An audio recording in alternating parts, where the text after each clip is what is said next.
So this is what I'm gonna do real quick. I'm gonna tell a story. I'm gonna try to tell it real fast. So my earliest experience with banks, checking and savings accounts. I remember when I was about, I want to say about like 12. I remember my aunt, she worked at a bank. My mom was on her way to working into a bank. What happened was one Christmas I got a check, I think, and some money.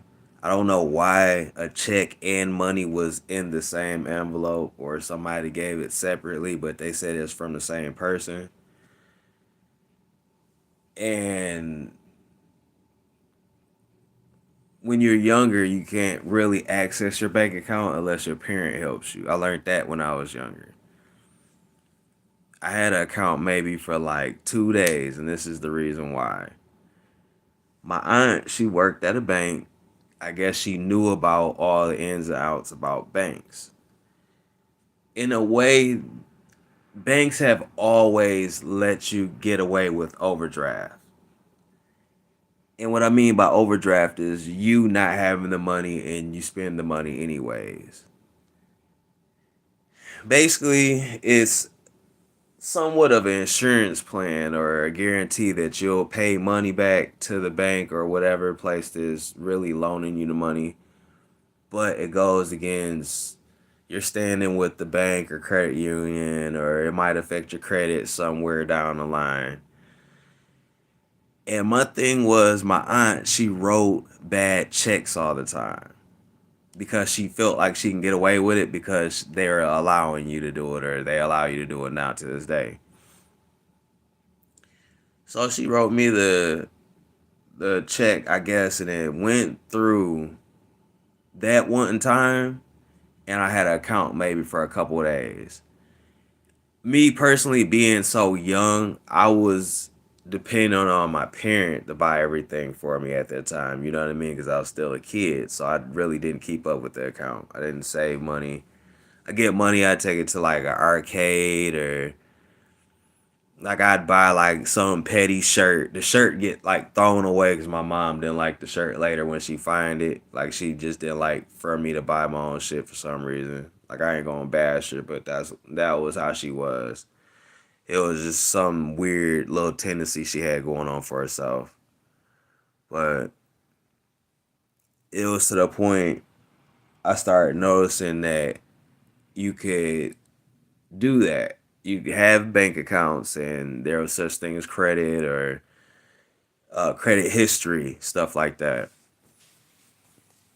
And it's like now I've learned, maybe I want to say at the age of 19, I wasn't accepting checks from her no more by the age of 19. Like she'd write checks, and like I remember I signed off on one, and that was the first time I found out that you could sign a check off to somebody.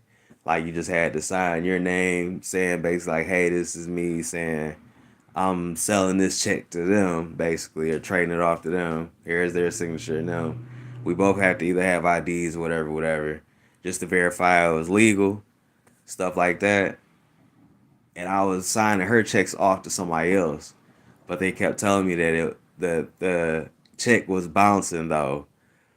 So I learned a long time ago never to accept checks from my aunt or other people, because at the end of the day, it somewhat, like I said, affects your credit. And then a lot of people, they don't know and understand that credit is somewhat of you, or a way for you to get yourself further than what you would in life.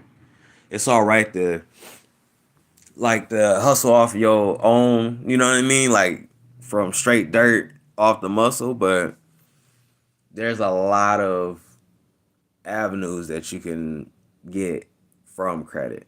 Like you can get loans from banks if you're a business owner or a student, you know what I mean, or whatever it is. You have some emergency type situation, you go ahead and get a loan or something.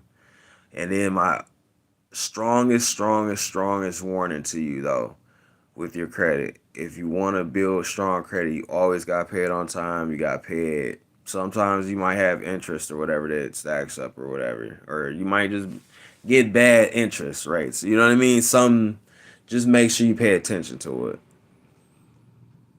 That's the really main thing with that. But you just gotta be aware of places that do overdraft fees, and if they have you to where you can um, opt in for programs for overdraft fee, like where you pay it back with a little bit of interest or something like that, or they allow you to do it, I would say no. Cause me personally, I don't like spending money out. Like if I'm denied for something, you know what I mean, on credit wise type deal, I can go without it. I don't want to go around it and then be in worse debt than what I am. You know what I mean? Everybody has debt, but I don't want to be that person of like, oh, I'm maxed out all credit. And then I'm like, oh, I just got a car. And then turn around, find some shady ass, back of the wood ass program. And they're like, oh, get an extra 20,000 today. Now you do. They get an extra bag. You know, like, you know what I'm saying? Like, it's just, and we just gonna leave it at that.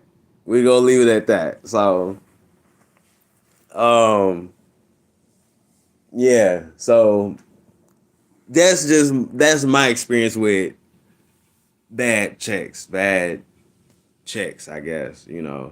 Just be aware.